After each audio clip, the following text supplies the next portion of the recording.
Hi, Jeremy Cordeaux in the Court of Public Opinion. I'm just on air here to let you know that we'll be live streaming the Court of Public Opinion every Friday between 9 o'clock and 12 on jeremycordeaux.com. Please join us. We'd love to have you.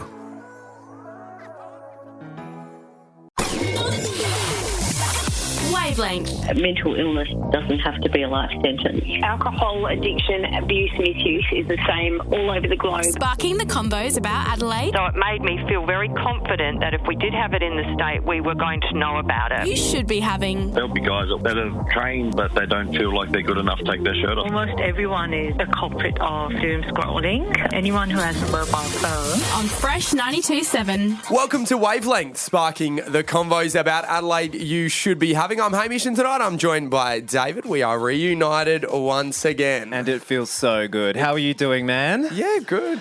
Married man right here? Married man. In the studio. I know. I'm off the market, ladies. It was the cry that was heard across the nation. You just broke thousands of hearts. I know. Let's be real. I was never on the market. But yeah, no, look, it all went well. It went really smoothly. It was a beautiful day. And for two individuals as disastrous as Emily and I, we were quite simply stunned. We were shocked that the day went ahead without any real hiccups, except the celebrant did almost keel over and die in the middle of the ceremony. Wait, you have to expand on that because that is... Keep going, please. I'm not over-exaggerating.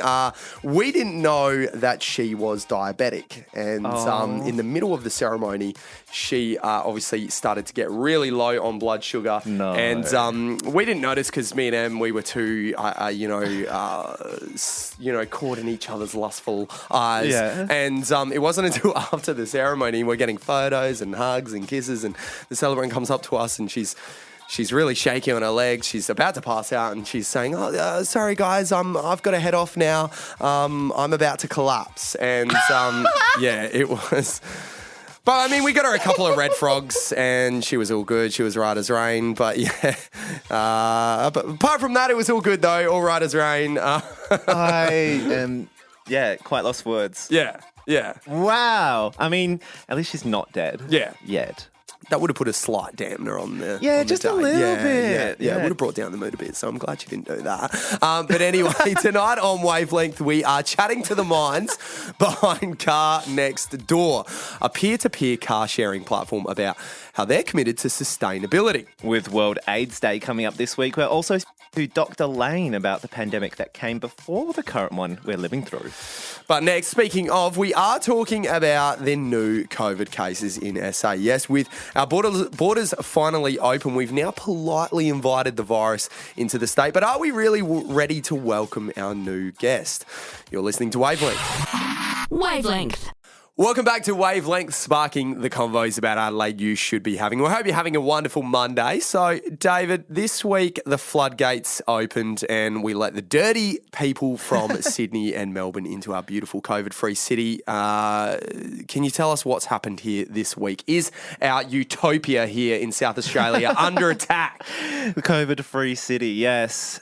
We opened the floodgates, that is true, last Tuesday. Yep.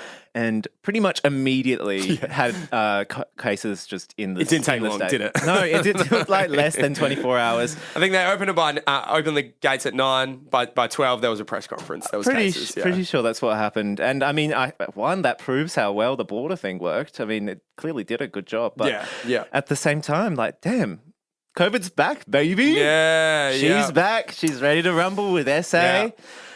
I mean, obviously not really surprised. No. It's what we all knew was coming, or what we were all expecting, obviously, as soon as those borders are open. But I've been surprised by how much some people were kind of thrown off by this, or were surprised by this. Right. Like, I've had some conversations with people who, were like, there you go, bloody, I told you this was going to happen. You know, what did they think was going to happen? Like, it was this big, gotcha moment. Got him. For the government, it's like, no, this is exactly what they knew was going to happen. They'd been saying that for like a month. That's what was going to happen. Yeah, that we need to start learning to live with COVID, and at some point you do have to let it in. You know, and yeah, I mean, this is just something that we are going to have to live with now. Fully. You know, and it's unfortunate, and you know, obviously there are going to be cases, and unfortunately, I imagine there are going to be deaths as well. But what really is the alternative here? At one point, you know, like someone said, they should have waited a bit longer, or after the school holidays, or whatever. And I said, and my thought was just kind of, there's never going to be a right time, is there? Much like getting married, there's never really a right time to do it. You know, you just at some point have to do it. There was a right time, though. We hit the right time. We hit 80% fully vaxxed, above 16. We hit that target. Well, there's so a slight that is the right asterisk time. There. Well, we actually hit 78% on the day we opened the borders. I know. But Stephen Marshall just decided to round up, you know? Pretty much. And I don't blame him. I mean, we now that we're speaking now, we have reached 80%. So there's not too much to be worried about. I mean, if you're the one in 5 who isn't fully vaccinated, maybe you should probably be concerned and go out and get that vaccine. But there is the right time. And I mean, I'm someone who did go and get vaccinated, and I am keen to go live my life. I like traveling. I like seeing my family interstate. I like not having to spend my whole rest of my life in Adelaide. No shame to Adelaide, but like, I'm keen to get out of here at some point and go visit somewhere else. And why, if we are vaccinated, like, we're probably not going to die. I mean, that's the truth. And I mean, that's the hope. And I mean, what has been the whole point of us getting vaccinated? Exactly. If the end goal isn't to open the borders at some point, you know? You know, I'm excited to travel again as well, and hopefully get back to normal. But now we've got a new variant to deal with, apparently. Did you hear the name of it? Yes. So which I'll be talking about a little bit later in one of my segments, because it is just typically intimidating, isn't it? Don't you think it sounds like the name of a transformer? Yes. Like the evil ones, what are they called? Yeah, it sounds like a Decepticon. Yeah, it sounds... Yeah, it does. Yeah, we're back. It does sound like the name of a Decepticon, and... Who comes up with these names? Honestly, I will be revealing the name, but it's gonna ruin my punchline in what the hell is happening if we talk about it now. We're not ruining it now, but stick around, because I really want to know who comes up with these names. You know, is it the World Health Organization? Probably. Yeah, it's always them, isn't it? They're a bit too powerful for my liking. Yeah, a bit scared of them. Yeah, but look, I think ultimately, now that we've got COVID back in the state, I feel like I'm going to have to totally rethink how I've been living, because I feel like that for the last couple of months, you just go around and, I guess we've been wearing masks, but it's also like, I'm probably not going to get COVID. I don't really don't really care. I can go hug my friends, kiss them on the cheek, but now it's like, I have to start adapting that behavior again. That's right. Back to like where we were in March 2020, and it's like, I don't really feel like doing that, to be honest. You know what? Nah, not keen on that. Don't really feel like doing that one. No, I agree. It's frustrating to once again have to think about how we have to once more adjust our behaviour, adjust the way that we're living our lives. And that's unfortunately just what COVID has forced all of us to do. I mean, we've been pretty lucky here. We haven't had to make too many drastic changes to the way that we live our lives. So, I think we should be careful about not complaining too much. But at the end of the day, it is something that we now have to just think about that little bit more consciously. Absolutely. Make a bit more of a conscious effort. And I'm not good at making conscious efforts about anything. No, neither really. Yeah, I'm not too keen about this. But look, we got to live with it. We got to get on with life. We got to go back to normality at some point, and I guess we've just got to do what we've got to do to make that happen. But look, anyway, after the break, Cassie will be having a chat with a Australian scale-up called Car Next Door. You're listening to Wavelength. Wavelength. Welcome back to Wavelength, sparking the convos about Adelaide you should be having. So this week, one of our newest recruits, Cassie, got speaking to an Australian scale-up called Car Next Door. If you've never heard of them, they're a car-sharing platform where you can hire out someone else's car as you need it, or if you're not using yours, you can lend that to someone else. That's right, and they're doing some great things for sustainability in this country. So Cassie spoke to Will Davies, the CEO of the company, about what makes the wheels go round. Wavelength. What makes Car Next Door different to other rental car services?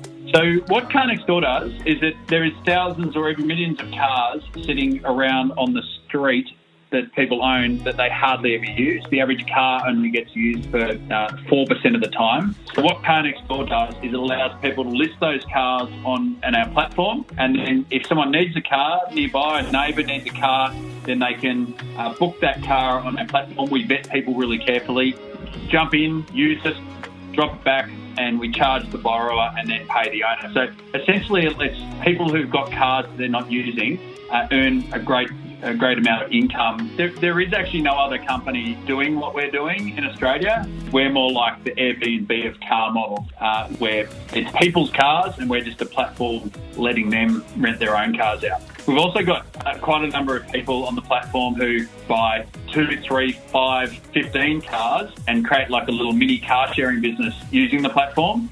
I did, when I first saw this, I definitely thought of Airbnb. Do you have any predictions for the future of cars or ride-sharing apps? We're currently living in a world where nearly everyone owns their own car that they spend a lot of money on, and it just sits around doing nothing. And the world that we're moving towards is autonomous vehicles. And then also, when you've got autonomous vehicles that are just able to drive themselves, it actually makes a lot more sense. You don't need to own a car at all anymore. You just press a button on your phones and a driverless car will come up, take you where you want to go, drop you off, and then go and pick up the next person. Once we're in a world like that, the price of transport is going to come down significantly because you're not having to pay for a driver to drive around, and you don't have to pay for that 96% of the time your car's sitting around doing nothing. I think eventually we're going to move to that world.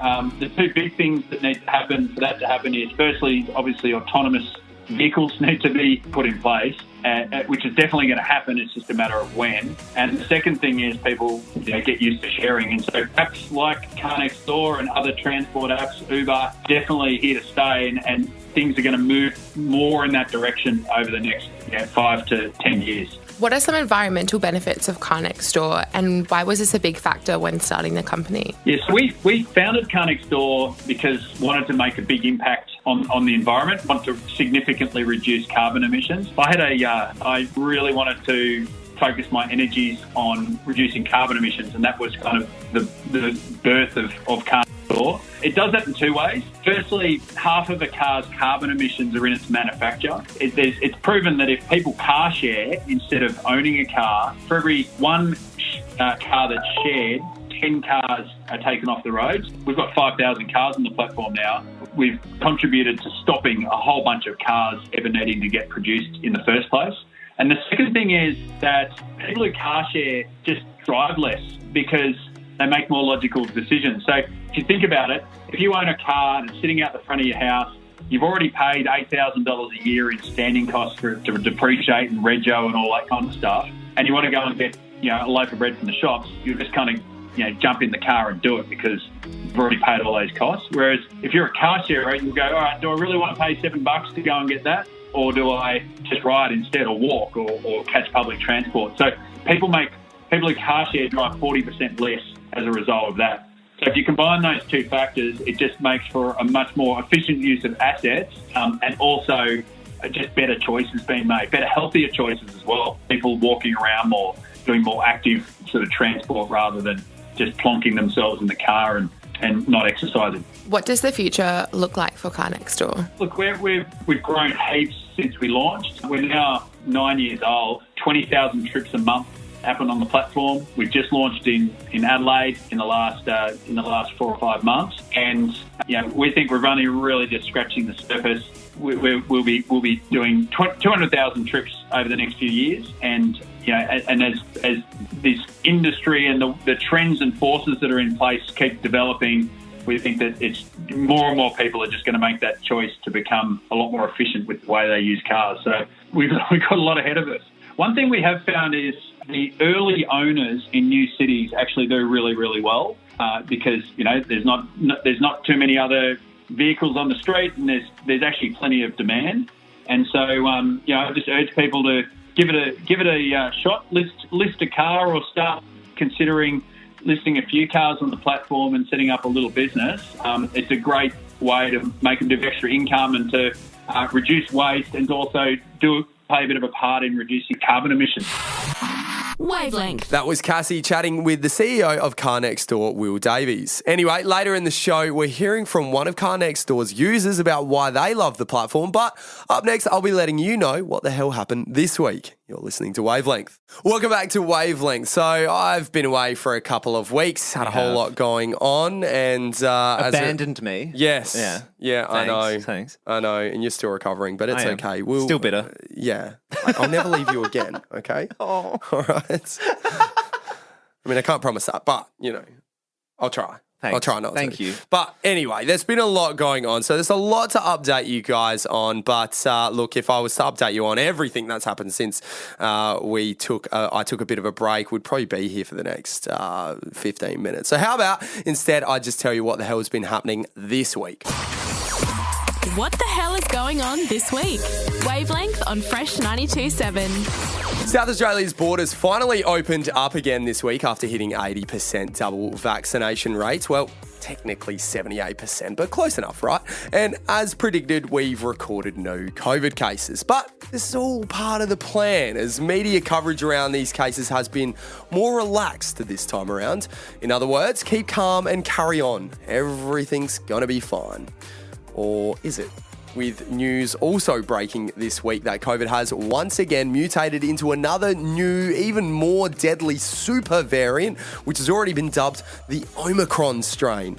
Do we always have to come up with such ominous names for these variants? Like, isn't the prospect of a worldwide pandemic scary enough? Why can't we name it something like the Fluffy strain or the Happy Squirrel variant? It's worth noting that Omicron is the 15th letter in the Greek alphabet and has a value of 70, which coincidentally is also how many more times the virus is going to mutate. Fun.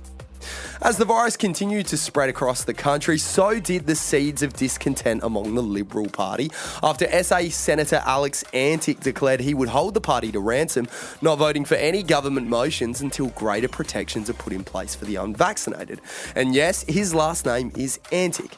You can just imagine all the fun the advertiser had with that this week.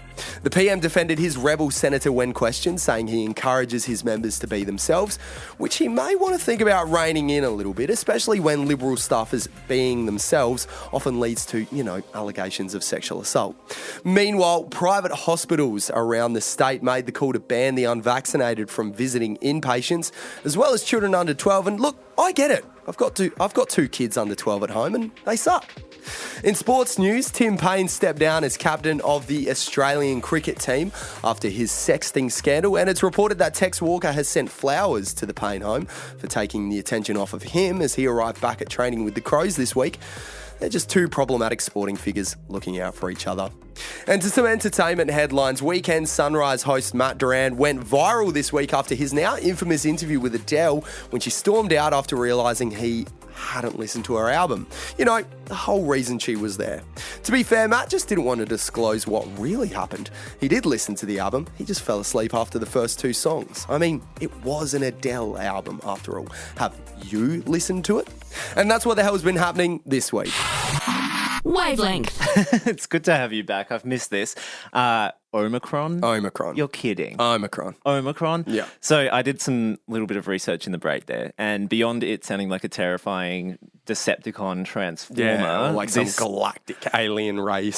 This COVID variant shares the name with a company in Victoria called Omicron. Ooh. And wouldn't they be sweating right now? Their PR chick just madly coming up with a new name for the company or something. Yeah, the PR intern is having a big week this week. Big week. It's must be worse than when coronavirus even started and the beer brand just lost. Yeah, I mean, they copped it. They copped it pretty bad. They did. They genuinely actually lost a lot of sales. And guys, this isn't like the beer. Yeah.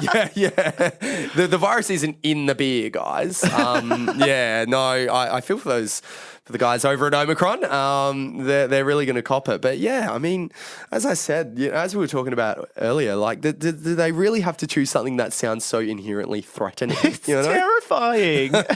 Oh, man. But also, what about Alex Antic's antics? Yeah, I miss that one, honestly. He just sounds like he's just going a bit nuts. So what does he really want? He wants more protections for the unvaccinated. Yeah, basically he's one of Scott Morrison's kind of rogue senators. Yeah. Who is kicking up a bit of a storm over the vaccine becoming mandated. Right. And he's basically vowed to not vote for any government policies or vote for Scott Morrison himself or anything like that. I mean, I'm not mad about it. It sounds like the Liberal Party is just going to implode all on its own, and Albo is not going to have to do much come election time at this rate. But he wants greater protections for those who are unvaccinated. Gotcha. Okay. Yeah. Okay. Power to him, I suppose. You're not going to really achieve much, though. I mean, they still have majority. Except creating division in your own party, which, as I said, not mad about it. The Adele interview thing is so funny. When I first heard this story, I couldn't stop laughing. Yeah. I mean, I also felt really awful though, because as kind of mad, because as a journalist, you always do your research, and if you're going to go interview Adele, listen to the damn album, man. I know, and it's just so disrespectful. She is one of the, she's clearly quite a generous, fun, loving person. Yeah. Very nice person. Yeah, and she's not your stereotypical diva, is she? No. She's quite down to earth. No. She's quite laid back. I feel like as far as celebrity interviews go, she probably would be one of the more enjoyable people to sit down and have a chat with. Fully. But it's just rude, that's though. the one thing you kind of do need to do. And I think what's really funny is that he was actually the fifth person in line to interview her. They had Sonia Kruger and a bunch of other, more high-profile people to interview Adele who didn't do it or weren't able to do it for whatever reason. And I think it's obvious now he should have been a lot lower down, a lot further down on that list. He's not even a music journalist. Come on. Yeah. I mean, your first mistake was going with the host of Sunrise. They clearly, don't do a whole lot of research over there. So anyway, up next, we're going to hear more from a Car Next Door user about what they love about this new platform. You're listening to Wavelength. Wavelength. Welcome back to Wavelength, sparking the convos about Adelaide you should be having. So, David, earlier in the show, we heard from the CEO of Car Next Door, Will Davies, about the car sharing platform, but what's it actually like to use it? Well, Cassie reached out to Charlton, a user of the platform, to find out. Wavelength. We are talking to a user for Car Next Door to tell us more about the company and his own personal experience. Charlton, do you want to introduce yourself? I'm a 21-year-old uni student studying law and commerce from Adelaide, and I first installed Car Next Door while in the Gold Coast with a few friends, and we would, of course, as most people do, trying to hire a car and then looking online and seeing the prices that were just crazy, and then came across Car Next Door. And then once I came back to Adelaide, listed my car on Car Next Door. Good thing to get into, both for extra lucrative income and then also good for the environment and things like that. Listed my car on Car Next Door. Pretty easy. They sent me a package with everything I needed to start, and just listed my car. So the benefits of Car Next Door are definitely extra income on the side. I suppose being a uni student, it definitely helps out. And then I suppose the knowledge that what we're doing is helping the environment and getting more cars off the road, which is good for sustainability and everything. So how has this changed your lifestyle? I've listed my car on Car Next Door when I'm not using it. So I'm lucky that there's a bus outside my house, and when people rent the car, I suppose I just take the bus. Or I think Car Next Door, especially because it's so big in the eastern states, I think once the borders open and everyone starts to travel again, I think it's a great opportunity to make a little bit of extra money, especially if your car's not extremely expensive. It's definitely worth doing, I think. Wavelength. That right there was Cassie having a chat with Charlton, a young user of the growing Car Next Door platform. And an interesting chat there that Cassie had. I think the interesting point of difference for this little startup is the sustainability angle of it is quite nice and wholesome and, good to hear. And it makes sense, really. There are, cars are probably the single biggest contributor to a lot of our environmental Fully, woes. yeah.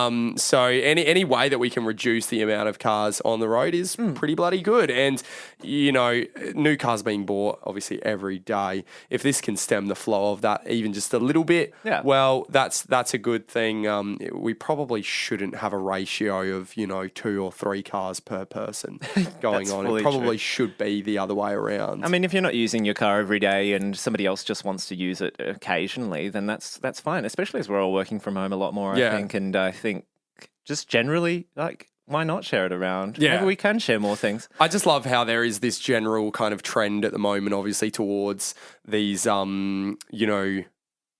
I guess, ride-share platforms or just generally platforms like Airbnb, where if you're not using something, your home, your car or whatever, then why not get someone else to use it? I mean, it all just seems like it's moving towards communism, doesn't it? It's communism via capitalism. Yeah, that's it. It's this weird kind of hybrid, isn't it? Yeah. It's like the capitalist world has gone, we like the angle, we just don't like the the proletariat. We that's all. We like the angle, but let us make the money off it. Yeah, exactly. Why take the profits out of it, guys? I mean, that's where you went wrong. Anyway, up next, we're discussing World AIDS Day, which is coming up this week. We'll be having a chat with Dr. Lane, so stick around. You're listening to Wavelength. Wavelength.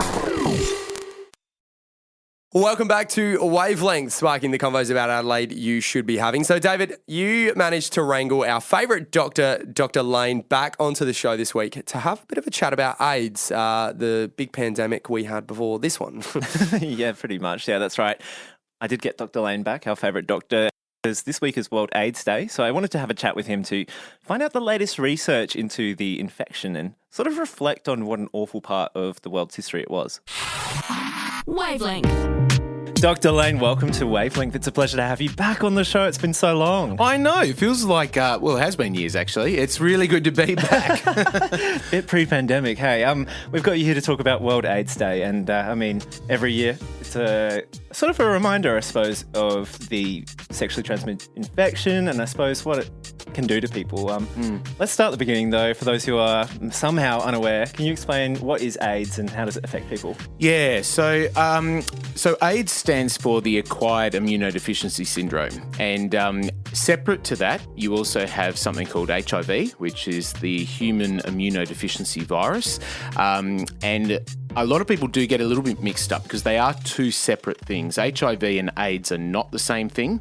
HIV is a virus that we discovered tragically in the 80s as people at that time were dying. And what we were noticing before it was recognised that the virus was the cause was that they were basically dying because their immune systems were shutting down.